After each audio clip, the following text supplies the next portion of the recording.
झारखंड लोकतांत्रिक क्रांतिकारी मोर्चा के सुप्रीमो सह जुमरी विधायक जयराम महतो ने बीते बुधवार को घाटशिला के गालीडू में कुड़मी बहुल गांव में दोपहर से देर रात जनसंपर्क अभियान चलाया। पार्टी प्रत्याशी रामदास मुर्मू के लिए वोट मांगा।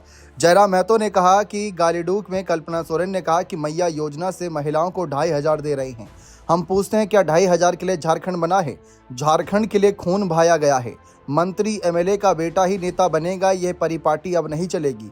घाटशिला में जेएमएम और बीजेपी के नेता अपने बेटों को सेटल करने की राजनीति कर रहे हैं। जयराम महतो ने कहा कि घाटशिला की मूलभूत सुविधाओं से जनप्रतिनिधियों का कोई सरोकार नहीं रहा, यह समस्याएं गहरा गई हैं।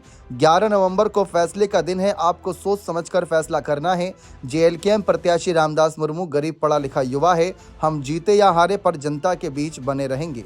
आपको बता दें कि उनके साथ पार्टी के केंद्रीय वरीय उपाध्यक्ष देवेंद्र नाथ महतो भी उस समय मौजूद थे और प्रत्याशी रामदास मुर्मू ने भी लगातार उनके साथ मोर्चा संभाल रखा है। लेकिन जिस तरीके से यहाँ पर जयराम महतो अपनी बात रख रहे हैं, पहले भी जयराम महतो ने जेएम को नुकसान पहुंचाया था जब उन्होंने बेबी देवी को डुमरी से हराया था, जो कि हेमंत सरकार में मंत्री पद पर थी। तो ऐसे में एक बार फिर से माना जा रहा है कि जयराम महतो यहाँ पर मुश्किलें पैदा कर रहे हैं, ना सिर्फ हेमंत के लिए बल्कि चंपई सोरेन के बेटे बाबूलाल के लिए भी, जो बीजेपी के प्रत्याशी हैं। क्योंकि लगातार जयराम महतो जनता के बीच जाकर यही कह रहे हैं कि अब राजा का बेटा राजा नहीं बनेगा, जबकि अगर राजा का बेटा राजा बन गया तो लोकतंत्र पर लोगों को उतना विश्वास नहीं रहेगा। अब ये सारी चीज़ें जनता के बीच जाकर कह रहे हैं, जिससे उनका सीधा मुद्दा परिवारवाद पर बनता है। और देखा जाए तो हेमंत सोरेन की पार्टी में जिस तरीके से हेमंत के बाद कल्पना ने मोर्चा संभाला और उनके भाई बसंत सोरेन भी राजनीति में है, और इससे पहले भी देखा जाए तो यहाँ पर कई और परिवारवाद के चेहरे सामने आए।